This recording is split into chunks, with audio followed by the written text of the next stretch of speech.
parafraseando o deputado Jorge Felipe Neto, né, se o governador Luiz Fernando Pezão sair na rua, ele pode ser linchado.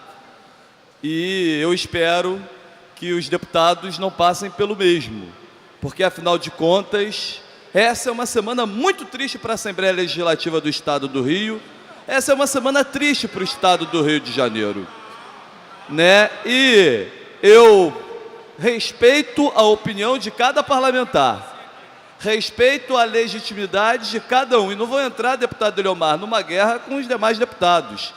Eu gosto da história, sabe, Valdec? É no voto. E no voto, a gente ganha uma matéria, a gente perde uma matéria. Faz parte do jogo democrático.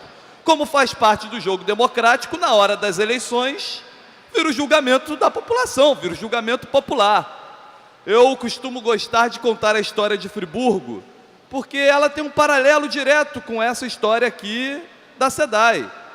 Em 99, quando privatizaram a água de Friburgo, que não era da SEDAI, era água municipal, os 17 dos 19 vereadores, nenhum foi reeleito. Aliás, digo mais, dos 17, nenhum nunca mais ganhou uma eleição. O prefeito, a mesma coisa. Concorreu em mais 3 eleições e nunca mais ganhou eleição. Isso é a maldição dos pobres. Obrigado pela parte, deputado Geraldo Moreira, perdão, deputado Geraldo Moreira. Faz parte da democracia isso. E o bonito da democracia é exatamente isso. A população é quem define, quem está aqui define a representação da população. Aqueles que representaram a defesa do patrimônio público, aqueles que defenderam uma conta de água mais barata como um direito de todos, representaram aqueles que acreditam nisso. Aqueles que votaram contra, que votaram favoráveis à venda da SEDAI, votaram a favor do que acreditam. Uma empresa privada, uma água e um tratamento de esgoto possivelmente mais caros, um serviço mais eficiente, é verdade, deputado Eliomar, porque o privado ele tem uma eficiência, cobrar, que o poder público não tem. O poder privado cobra de maneira muito mais eficiente que o poder público, porque o poder público não visa o lucro. O poder público não visa o lucro, o poder público visa o bem-estar social e assim deve fazê-lo. Por isso, muitas das vezes vai contra a lógica do que é o bem-estar social, do que não é. Mas está passada essa questão, eu acho que é preciso seguir em frente, é preciso olhar para frente. Eu acredito, deputado Tio Carlos, o Rio tem jeito, ainda que não considere que a melhor fórmula seja a que quer se aplicar, porque a fórmula que quer se aplicar é uma fórmula antiga, e é exatamente a fórmula antiga que nos coloca na situação atual.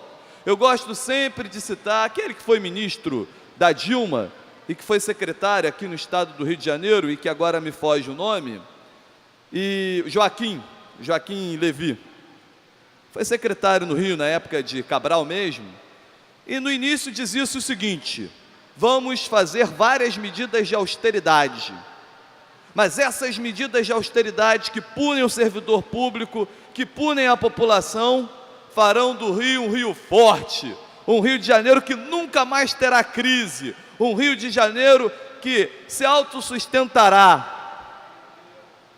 Em nome daquela austeridade, a população pagou, o servidor público foi punido, e aqui estamos nós de novo, com o mesmo discurso,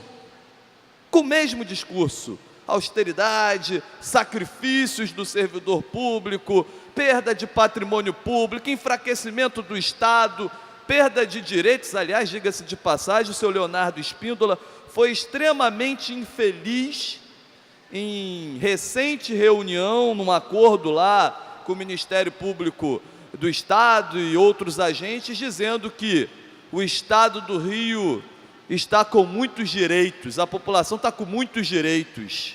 Ora, O poder público existe exatamente para garantir, deputado Geraldo Moreira, os direitos daqueles que mais precisam do Estado. Eu não quero dizer com isso que não precisa do Estado os empresários, e aí não estou falando do pequeno e do médio, não, estou dizendo das grandes empresas, até das multinacionais, precisa do Estado, mas não necessitam do Estado. O Estado deve ter uma escala de prioridades, e a prioridade do Estado deve ser os que mais precisam, os mais necessitados, os invisíveis. Os invisíveis é que devem ser os primeiros a serem atendidos pelo Estado. Um Estado que não pode atender aos invisíveis, tampouco poderá atender às multinacionais. Um Estado que não pode atender aquele que necessita do aluguel social, aquele que necessita do bilhete único, ou o próprio servidor público, que muitas das vezes ganha um salário aquém das suas funções. Se o Estado não pode ajudar essas pessoas, não pode conceder a torto e direito benefícios fiscais a multinacionais e às grandes empresas, que são também as que mais devem ICMS, que estão na dívida ativa do Estado. Tudo na vida é uma questão de escolha. Toda a história apresentará personagens que escolheram este ou aquele lado. Eu fico muito feliz de, nesse momento, ter a oportunidade de acreditar que estou escolhendo o lado certo da história. É por isso que, muitas das vezes, ainda que nos deem angústias, e ainda que pareça até certo ponto, e é triste, mas é por isso que estamos pedindo o impeachment do governador Luiz Fernando Pezão e do vice-governador Francisco Dornelles. Não há mais condições de governar o Estado do Rio de Janeiro. Não há mais credibilidade, ainda que de vez em quando eu possa até ser levado a acreditar que existe boa-fé. Na minha ingenuidade, às vezes até eu acredito que quer se acertar, mas é muito difícil você conseguir vender teses e fazer pactos com a sociedade quando você quebrou vários pactos antes. Quando você vem numa sequência de quebras, de acordos e de pactos, você perde a credibilidade. E é exatamente isso que aconteceu com o governo Pezão, que é uma extensão do governo Sérgio Cabral. Perdeu-se a credibilidade porque quebrou pactos com a sociedade, não cumpriu acordos com a população. E se nós somos os representantes dessa população, e todos aqui, ninguém entrou pela janela, todos foram eleitos por essa população, assim como o próprio governador, se nós somos os representantes da população, nós devemos representar os seus anseios e devemos denunciar aquilo que foi feito de acordo e não foi cumprido. Se você pegar o programa de governo de Pezão, lá atrás, não havia privatização da SEDAI no programa de governo dele. O programa de governo que foi aprovado pela maioria da população na eleição, na verdade, se tornou um verdadeiro estelionato eleitoral. E aí não nos resta outra coisa que, ainda que com tristeza, mas com a coragem daqueles que acham que a história pode ser alterada, de enfrentar essa crise demonstrando que o Rio tem jeito, mas para ter jeito não é com esses remédios, e esses remédios quem aplica, infelizmente, não pode continuar.